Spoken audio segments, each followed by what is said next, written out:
আজ তাহলে আমি আসি, কিং জিওস তিক্ত ভঙ্গিতে বলে সিয়া। সে দরজার দিকে পা বাড়ায়। ঠিক তখনই পেছন থেকে ভেসে আসে এক নরম কণ্ঠ। অ্যাথানা। সিয়া ঘুরে দাঁড়ায়, চোখে বিস্ময়। আমার নাম আনাস্থাসিয়া। সবাই সংক্ষেপে সিয়া বলে ডাকে। আপনি আমাকে সিয়া বলে ডাকতে পারেন। জর্জিও এক পলক তাকিয়ে বলে, আমি অ্যাথেনা বলেই ডাকবো, কারণ আমি সবার মতো না। কিন্তু কেন? সিয়া জিজ্ঞেস করলো। কিন্তু জর্জিও আর কোনো উত্তর না দিয়ে পাশ কাটিয়ে চলে যায়। সিয়ার বুকের ভেতরে কিছু একটা ভেঙে পড়ে। সে দ্রুত বেরিয়ে আসে কক্ষ থেকে। সিঁড়ি বেয়ে নিচে নামতে থাকে। ঠিক তখনই পেছন থেকে আরেকবার সেই কর্কশ কণ্ঠে ভেসে আসে, দাঁড়াও। সূর্য তখনও ভালোভাবে ওঠেনি। দূরের জানালা গলে পড়া সোনালি আলোয় ঝলমল করে পাথরের সিঁড়ি। সিয়া ধীরে ধীরে দরজার দিকে এগিয়ে যাচ্ছিল, কিন্তু সেই গম্ভীর কণ্ঠের ডাকে সে থেমে যায়। এক পা দরজার সামনে রেখে চোখ শুরু করে ফেলল। সিঁড়ির উপর দাঁড়িয়ে আছে জর্জিও। কালো ক্লকের নিচে তার বুক থরথর করে করছে, কিন্তু মুখে এক ফোঁটাও স্পন্দন নেই। সে ধীরে ধীরে নামতে থাকে সিঁড়ি বেয়ে। তার চলার শব্দ যেন পাথরের গায়ে ধাক্কা খাচ্ছে। তুমি কোথাও যাবে না, এটা আমার আদেশ। সিয়া ঘুরে দাঁড়ায়, চুলের গোছা পড়ে যায় কাঁধের ওপর। চোখে একরাশ অবিশ্বাস ফুটে ওঠে।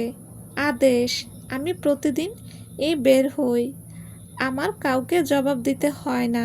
আজ হঠাৎ আপনি আমার অভিভাবক কেন সাজতে চাইছেন? জর্জিওর চোখে এক ঝলক বিদ্যুৎ খেলে যায়। এখন থেকে আমি এই দুর্গের রাজা। বাইরে হায়না ঘুরে বেড়াচ্ছে, কত কত শত্রু আছে, তুমি কি সেটা বোঝো না? তোমার নিরাপত্তার জন্যই বলছি আমি। আমি মানুষ হতে পারি, কিন্তু দুর্বল নই। সিয়ার কণ্ঠে কঠোরতা। কিং জিওস, আমি আত্মরক্ষা করতে জানি। জর্জিও ঠোঁট বাঁকিয়ে হেসে উঠল। এক সেকেন্ডের জন্য সিয়ার চোখে ব্যথার ঝলক, তারপর গলার স্বর নিচু হয়। আমি সন্ধ্যায় বাবার কাছে যাব, তাকে বলবো আপনি কিভাবে আমার উপর হুকুম চালাচ্ছেন। নালিশ করতে পারো, কিন্তু তাতে কিছু বদলাবে না। তুমি এখন থেকে আমার অধীনে। এই দুর্গের আইন আমার কথায় চলবে। জর্জিও বলল, তীক্ষ্ণ দৃষ্টিতে তাকিয়ে। তবুও আমি যাব, আমার বন্ধুরা অপেক্ষা করছে। সিয়া পুনরায় বলল, তুমি কোথাও যাবে না। জর্জিও কণ্ঠটা এবার যেন ছুরির মতো বিঁধল। সিয়া এক মুহূর্তে তার চোখে চোখ রাখল, তারপর সরাসরি সামনে পা বাড়াতে যায়। ঠিক তখনই জর্জিও তার কবজি চেপে ধরে এক ঝটকায় দেওয়ালের দিকে ঠেলে দেয়।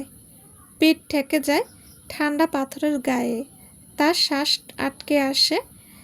তার মুখে এত কাছে জর্জিও, এত কাছে যে তার নিঃশ্বাস রাতের রক্তের গন্ধ পাওয়া যাচ্ছে। শরীরে সেই পুরুষ সুলভ উত্তাপ স্পষ্টভাবে ছড়িয়ে পড়েছে।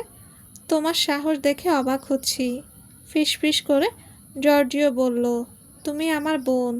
দুঃখিত, সৎ বোন বলেই বেঁচে গেলে। অন্য কেউ হলে আমি এক মুহূর্ত দেরি করতাম না তাকে শেষ করে দিতে। সিয়ার চোখ বড় হয়ে যায়। সে কাঁপে না, কিন্তু তার ভেতরে যেন কেউ ধ্বংসযজ্ঞ চালাচ্ছে। কয়েক সেকেন্ড এমনই থমকে থাকে দুজন। হঠাৎ সিয়া জর্জিওকে ধাক্কা দিয়ে নিজেকে ছাড়িয়ে নেয়। তারপর তার কণ্ঠ কাঁপছে, কিন্তু তীক্ষ্ণ জোরালোভাবে সে বলল, আপনি কি করছেন? আমাকে দেওয়ালে চেপে ধরলেন কেন? এতটা কাছে এলেন কেন? জর্জিও এক জন্য স্তব্ধ হয়ে যায়। তার চোখে তখন আর আগুন নেই, বরং এক ধরনের চমক রয়েছে। সেই ঘ্রাণ। সিয়ার রক্তের সুবাসে যেন অদ্ভুত এক মোহে পড়ে যাচ্ছে সে।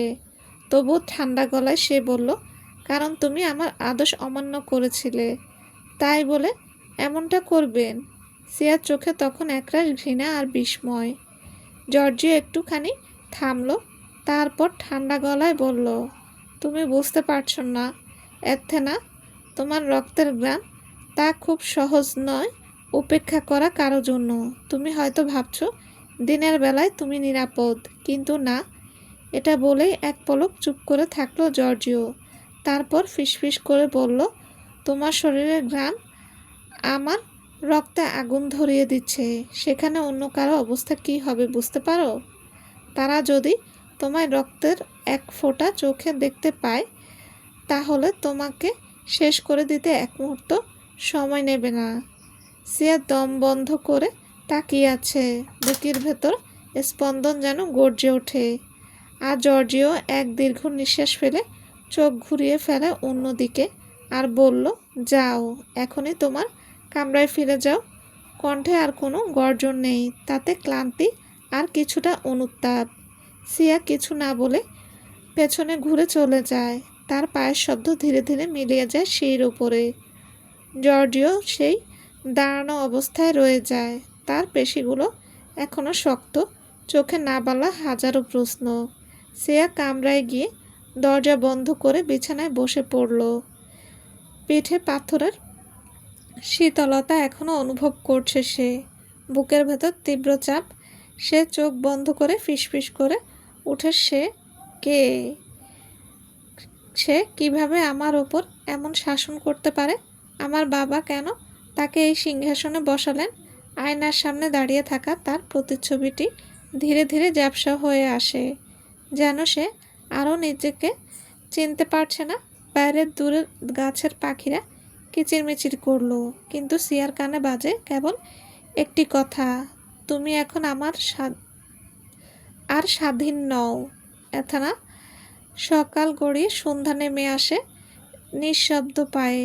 পশ্চিম আকাশে রক্তিম সূর্যটি নিভে যায় দিনের শেষ নিঃশ্বাসে। আকাশে জ্বলে ওঠে একে একে জোনাকির মতো তারা। রাজপ্রাসাদের চারদিকে ছায়া ঘনিয়ে এলে ক্যাসলেন অভ্যন্তরে নেমে আসে এক বিষণ্ণ নীরবতা। আজ সারাদিনই সিয়া একাকী নিজ কক্ষে কাটিয়েছে। বাইরের বিশ্ব তাকে যেন অদৃশ্য অবরুদ্ধ এক প্রাচীর করে দাঁড়িয়েছে।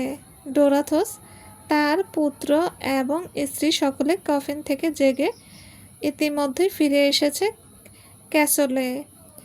অন্ধকার তাদের আত্মার প্রাণ ফুঁকে দিয়েছে নতুন দিনের মতো। সন্ধ্যা প্রাসাদের বৈঠকখানা, বহি জগতের আলো নিভে আসছে। জানালার গ্রিল গলে ঢুকছে ফ্যাকাশে কমলা আভা। ঝুলন্ত মোমবাতির আলোয় কক্ষের প্রতিটি মুখ থমথমে। রাজা ডোরাথোস, আন্দে, এমিলি, আরজি আর অন্য প্রধানরা বড় গোল টেবিলে ঘিরে বসে আছে। তাদের সামনে ছড়িয়ে রাজপালঙ্কের রিপোর্ট, রক্তাক্ত ম্যাপ আর কিছু মোটা মোটা বই। কক্ষের দরজা মৃদু ধ্বনি, সবাই সেদিকে তাকায়। ঘন সবুজ গ্রাউন্ডে আবৃত খোলা চুলে বাতাসে ছোঁয়া লেগে সিয়া নীরবে ঢোকে সভায়। তার চোখে চিন্তামগ্ন গভীরতা, ঠোঁট শক্তভাবে চেপে ধরা। সে সোজা ডোরাথোসের দিকে এগিয়ে যায়, মাথা নোয়ায় না। বাবা, কিছু কথা আছে, যদি আপনি একটু আপনার কামরায় আসতেন। আন্দে মুখ তুলে তাকালো, তার ব্রু কুঁচকে যায়। এখানে সবাই আছে, এখানেই বলো। দেখছিস তো সভা চলছে এখানে। সিয়া শান্ত গলায় বলে, সবার সামনে নয় ভাই, এটা ব্যক্তিগত। এমিলি মুখে রসিকতার ছাপ এনে কটাক্ষ করে বলল, তুই সবসময় নাটক করিস। কি এমন গুরুত্বপূর্ণ কথা? এই সভার গুরুত্বর থেকে কি বেশি? সিয়ার গলার স্বর কঠিন হয়ে, বাবা, আপনি আসবেন না আমি চলে যাব। ডোরাথোস কিছুক্ষণ চুপ থেকে উঠে দাঁড়ান। চলো। ডোরাথোসের কামরায় সাদা পাথরের দেওয়ালে ছায়া ভেসে আসে। বাতাস ভারী, তবু সুবাসিত। মোমবাতির আলোয় মুখটা শক্ত হয়ে ওঠে ডোরাথোসের। বলো সিয়া। সিয়া এবার আর নিজেকে সংযত রাখে না। আজ আপনাদের নতুন রাজা আমাকে বাইরে যেতে দেয়নি। সে প্রহরীদের সামনে আমার হাত চেপে ধরেছিল, দেওয়ালে ঠেলে দিয়েছে। কিন্তু বাবা, আমি তার অধীনস্থ নই। কিন্তু তার আচরণ যেন আমি তার মালিকানায় বাধা। ডোরাথসের চোখে তীব্র হয়, ঠোঁট শক্ত হয়। প্রহরী, জর্জিওকে এই মুহূর্তে ডেকে আনো। কিছুক্ষণ বাদেই দরজা খুলে জর্জিও প্রবেশ করল। কালো পোশাকে শক্তপোক্ত অবয়ব, চোখে ক্লান্তির ছাপ, কিন্তু মুখে স্থিরতা। বাবা, আপনি ডেকেছেন? ডোরাথস গম্ভীর স্বরে বললেন, তুমি সিয়াকে দুর্গের বাইরে যেতে দাওনি? তাকে নাকি অপমান করেছ? জর্জিও সরাসরি মহারাজের চোখে চোখ রাখল। জর্জিও সরাসরি মহারাজের চোখে তাকালো। হ্যাঁ বাবা, আমি তাকে বাধা দিয়েছিলাম। বাইরে আমাদের অনেক শত্রু ঘোরে, শুধু রাতে নয়, দিনের বেলাতেও। আর ওর রক্ত এখন এই রাজ্যের প্রতীক। কেউ না কেউ তো এটা জানেই। আর দ্বিতীয়ত, আপনি ইতিমধ্যে ঘোষণা করেছেন অ্যাথেনার বিষয়ে সেদিন। আর সবাই জানে পরবর্তী মহারানী হবে অ্যাথেনা। এক মুহূর্ত চুপ থেকে জর্জিও আবার বলল, তার কণ্ঠ আরও দৃঢ় হয়। আমি তাকে ঠেকিয়েছি কারণ সে নিজের মর্যাদার জন্য লড়ছিল, কিন্তু সেটা ভুল পথে। সে বুঝতে পারছে না এখন সে কেবল একজন রাজকুমারী নয়, ভবিষ্যৎ রানীও। সিয়া ফুঁসে ওঠে, আমার জীবনটা কি রাজনীতির হাতিয়ার? আপনাদের নিরাপত্তার নামে কি আমার স্বাধীনতা বিকে যাবে? ডোরাথস চোখ বন্ধ করে দীর্ঘ নিঃশ্বাস ফেললেন। তোমরা দুজনেই ঠিক এবং দুজনেই ভুল। তার চোখ স্থির হয়ে ওঠে জর্জিওর দিকে। আজ থেকে সব জায়গাতেই তুমি ওর সাথে থাকবে জর্জিও, দিনের বেলা হোক আর রাতে। একা আর বাইরে যাবে না সিয়া। এই নির্দেশ সকলের জন্য। সিয়ার চোখে অভিমান আর ব্যথার মিশ্র ছায়া ফুটে ওঠে। সে আর এক মুহূর্ত দাঁড়ায় না, পেছনে ঘুরে দরজার দিকে এগিয়ে যায়। তার হাঁটার শব্দ কক্ষ জুড়ে প্রতিধ্বনিত হয়। দরজায় পৌঁছে একবারও না তাকিয়ে বলল, আমার মতো কেউ হয়তো রাজ্য নিয়ে জন্মায়, কিন্তু তার মানে এই না তার স্বাধীনতা কারো সম্পত্তি। দরজা ধীরে ধীরে বন্ধ হয়। ডোরাথস পেছনে তাকান না, শুধু বলে ওঠেন, আমি জানি তুমি কঠিন জর্জিও, কিন্তু ও যেন কখনো তোমার কারণে এক ফোঁটা অশ্রু না ফেলে। জর্জিও হালকা মাথা নিচু করে, চোখে ছায়া ফুটে ওঠে আর মৃদু কণ্ঠে বলে, আমি কাউকে বিপদে পড়তে দেব না বাবা, আর বিশেষ করে অ্যাথেনাকে তো নয়। তার ঠোঁটে এক চাপা হাসি ফুটে উঠল, একেবারে ধোঁয়াটে হাসি, যেন যুদ্ধ শুরু হয়েছে বাইরে নয়, ভেতরে। ফ্যাবোবিয়ার দুর্গ, গ্রীষ্মকাল, দুপুর 1 প্রহর। সূর্য তখন মাথার ঠিক উপরে। দুর্গের উঁচু মিনার থেকে ধোঁয়াশা ছুঁয়ে দেখা যায় সমুদ্রের রেখা। নিচের গুহায় নিদ্রা নিচ্ছে ডোরাথস এবং অন্যান্য ভ্যাম্পায়াররা। উপরে কেবল জর্জিও, সিয়া এবং কিছু মানব প্রহরী। আজ একটু বাইরে হাওয়া খেতে চায় সিয়া। বাবার আদেশ অনুযায়ী জর্জিওর সঙ্গেই যেতে হবে তাকে। কালো শার্ট, নীল প্যান্ট পরে হালকা সুগন্ধি মেখে সিয়া হাজির হয় জর্জিওর দরজার সামনে। কড়া নাড়তেই ভেতর থেকে ভেসে আসে একটা কণ্ঠ, বলো কি চাই? ধীরে পা ফেলে ভেতরে ঢোকে সিয়া বলল, বাইরে যাব একটু ভাবছি। আপনি কি যাবেন আমার সাথে, নাকি দেহরক্ষীকে বলবো? জর্জিও কাগজপত্র থেকে চোখ না তুলে বলল, আমার কাজ আছে, দেহরক্ষীরাও ব্যস্ত, পরে নিয়ে যাব, এখন নিজের কক্ষে যাও। রাগে গলা শক্ত হয়ে আসে সিয়ার। ঠিক আছে, তবে আমি একাই যাচ্ছি। সে ঘুরে দাঁড়াতেই হঠাৎ জর্জিওর সামনে এসে দাঁড়ায়। চমকে যায় সিয়া তখন মনে মনে ভাবে, প্রত্যেকটা ভ্যাম্পায়ারের দুটো বিশেষ ক্ষমতা থাকে। টেলিপোর্টের ক্ষমতা, যেটার মানে হচ্ছে এক স্থান থেকে আরেক স্থানে মুহূর্তে চলে যাওয়া, কোনো শারীরিক পথ বা গতি ছাড়াই। আরেকটা হচ্ছে ইনভিজিবিলিটি, যেটার মানে হচ্ছে মুহূর্তেই নিজেকে অদৃশ্য করে দেওয়ার ক্ষমতা। কাল সিয়া দেখেছে জর্জিও এর মধ্যে আলোয় টিকে থাকার পর বিষয়টা। জর্জিওর মধ্যে সান ব্লাড মোশন ক্ষমতা রয়েছে, যেখানে জর্জিও সূর্যের আইভি রশ্মির সহ্য করার ক্ষমতা রাখে, যেটা একমাত্র রয়্যাল ভ্যাম্পায়ারের মধ্যে কিছুটা আলাদা বিশেষ ক্ষমতা থাকে। সিয়ার এসব ভাবনার মাঝে হঠাৎ জর্জিও বিরক্ত গলায় বলল, ঠিক আছে, নিচে যান, আমি আসছি। সিয়া আর কিছু না বলেই বেরিয়ে গেল। সে বাগানে গিয়ে ফিলিপকে আদর করতে লাগলো। তারপর ঘোড়াটির প্রস্তুতি নিতে থাকে। কিছুক্ষণ পর জর্জিও এসে হাজির। তার সঙ্গে একটা সাদা ঘোড়া দেখা গেল। সিয়া কিছু জিজ্ঞেস করার আগে জর্জিও বলল, এটা ডেলফি, কাল রাতে অ্যাথেন্স থেকে এনেছি। দুজনেরই যার যার ঘোড়ায় চড়ে বসলো। ছুটে চলে দুটো ঘোড়া একসাথে মুক্ত আকাশের নিচে। দুজনের ঘোড়া মেঠো পথ দিয়ে দ্রুত গতিতে ছুটে চলল। রোদে ঘোড়ার খুরের নিচে ধুলো উঠছে।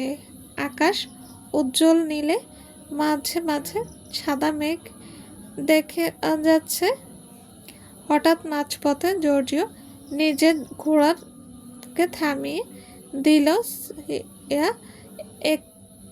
কিছুটা সামনে গিয়ে ঘোড়া থামিয়ে ঘাড় ঘুরিয়ে পেছনে তাকালো। কি সমস্যা? মাঝপথে ঘোড়া থামালেন কেন? জর্জিও কিছুক্ষণ চুপ করে থেকে ঠোঁটের কোণায় একটুখানি হাসি টেনে বলল, তুমি তো বলেছিলে তুমি সব কিছুতে পারদর্শী। তাহলে চলো একটা প্রতিযোগিতা হোক, যার ঘোড়া আগে ওই সমুদ্রটার ধারে পৌঁছাবে সেই হবে বিজয়ী। আমি ঘুরতে বেরিয়েছি নিজেকে প্রমাণ করতে নয়। শান্ত কণ্ঠে বলল সিয়া, তুমি ভালো করে জানো আমার সঙ্গে পাল্লা দিয়ে কোনোদিন জিততে পারবে না, তাই ময়দানে নামার আগেই ভয় পেয়ে গেলে।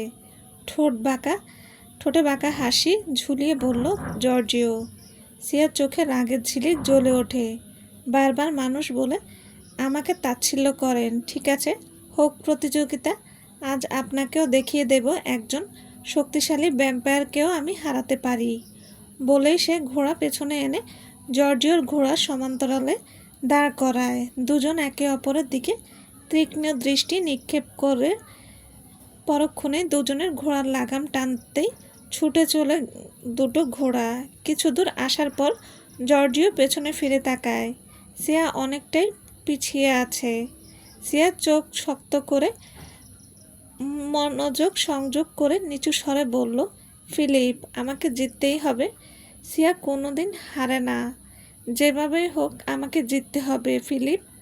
বলেই সে ঘোড়ার লাগাম টান ধরে, আর ফিলিপ যেন আগুনের গতিতে ছুটে চলে। হঠাৎ করে সিয়া ঝড়ের গতিতে জর্জিওর ঘোড়াকে সামনে দিয়ে ছুটে যায়।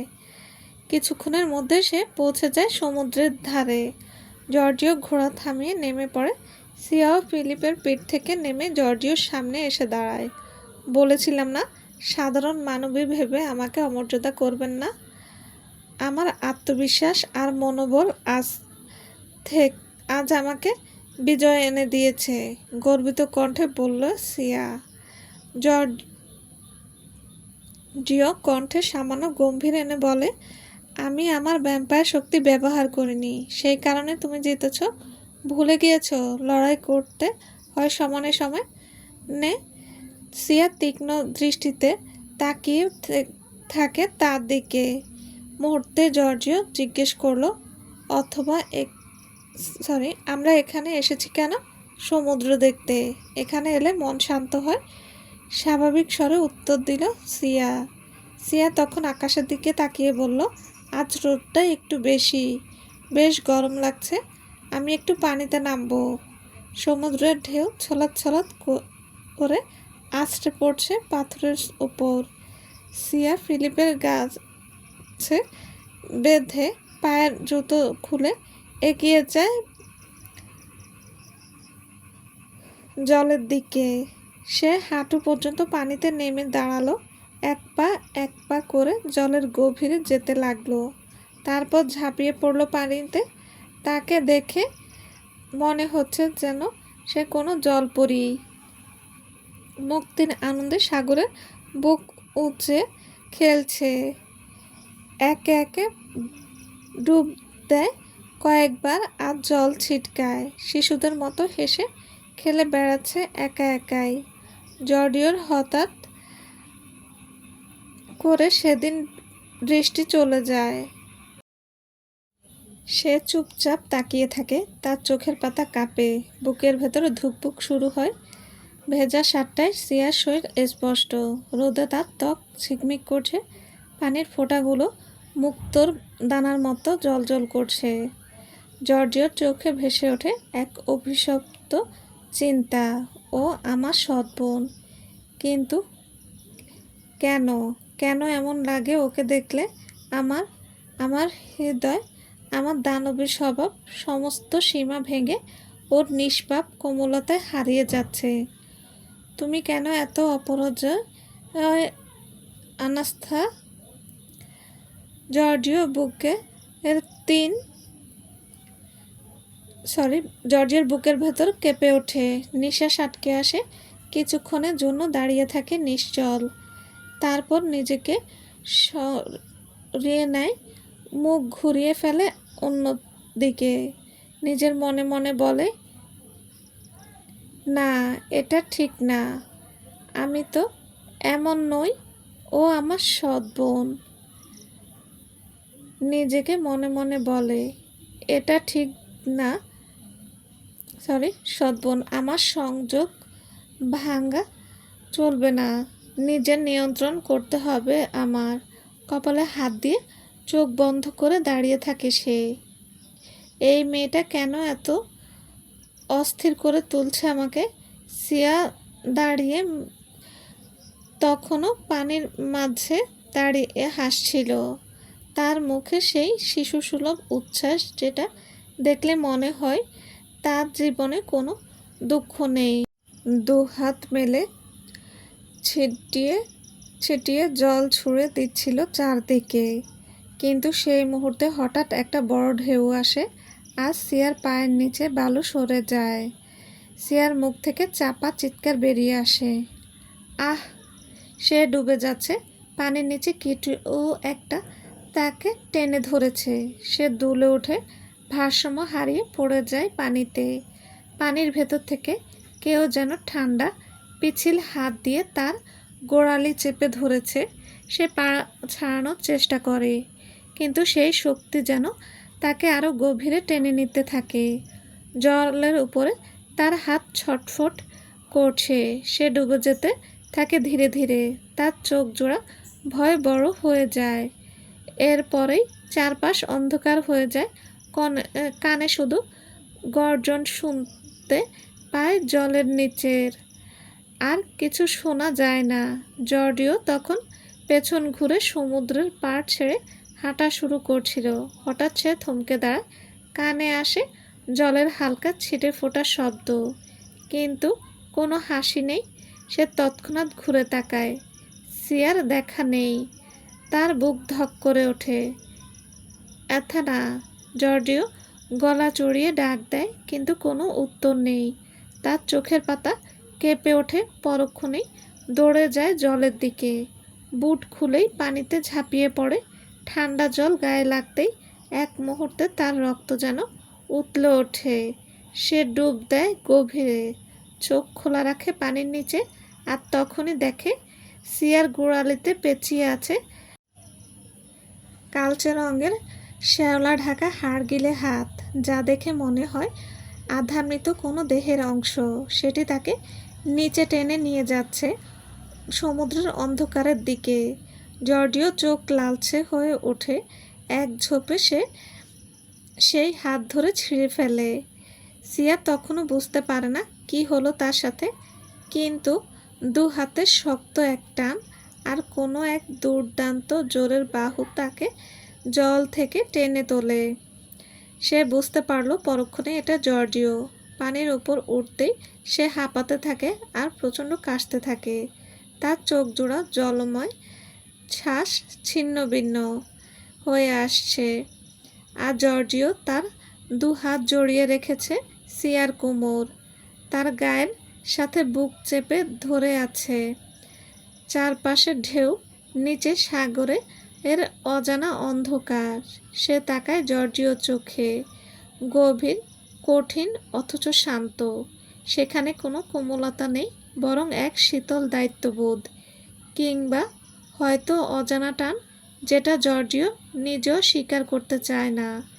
সিয়া গলায় কাঁপুনি নিয়ে বলে ওঠে, আমার পা, ওটা কি টেনে নিচ্ছিল কেউ? জর্জিও কেবল মাথা ঝাঁকায়। হ্যাঁ, তুমি একা থাকলে এখন বড় বিপদ হতো। ওটা তোমাকে টেনে নিয়ে যেত জলের গভীরে। তার কণ্ঠে রাগ নেই, কিন্তু কিছু একটা চাপা আছে, অভিযোগ অথবা ভয়। সিয়া তার বাহু থেকে সরে আসার চেষ্টা করে, কিন্তু জর্জিও তাকে আরও শক্ত করে ধরে। এখনো জল গভীর, তুমি কাঁপছো। আমি ঠিক আছি, আমাকে ছাড়ুন। সিয়া দাঁতে দাঁত চেপে বলে। কিছু মুহূর্ত চুপচাপ। তারপর জর্জিও আস্তে করে তাকে ছেড়ে দেয়, কিন্তু চোখ সরায় না। সিয়া নিজের শরীর গুছিয়ে নেয়। তার ভেজা পোশাক গায়ের সঙ্গে লেপ্টে আছে, অস্বস্তিকর। সে মনে মনে ঘৃণা করে এই দুর্বল মুহূর্তকে। কেন তাকে সাহায্য নিতে হলো এই লোকটার কাছ থেকে? সিয়া সমুদ্র থেকে উঠে এলো, তার পুরো শরীর ভেজা, ঠান্ডায় কাঁপছে সে। ভেজা পোশাকে পানি চুইয়ে পড়ছে, পায়ের নিচে বালু আটকে যাচ্ছে, দিগন্তে সূর্য ঢলে পড়ছে, বাতাসে কাছার সত্য। জর্জিও কিছুটা দূরে দাঁড়িয়েছিল। হঠাৎ নিচের ওভারকোটটি খুলে এগিয়ে দেয় সিয়ার দিকে, কিন্তু চোখ রাখে অন্যদিকে। কণ্ঠে সংযম, যেন অনুভব ঢেকে রাখছে। ইচ্ছে মতো, এই নাও, এটা গায়ে দাও, চলবে। আসসালামু আলাইকুম। গল্পটা কেমন হয়েছে প্লিজ জানাবেন। আর হ্যাঁ, অবশ্যই লাইক কমেন্ট করবেন। আর যারা আমার চ্যানেলটি এখনও সাবস্ক্রাইব করেননি তাদের বলছি, প্লিজ চ্যানেলটি সাবস্ক্রাইব করে পাশে থাকবেন। সবাই ভালো থাকবেন। আল্লাহ হাফেজ।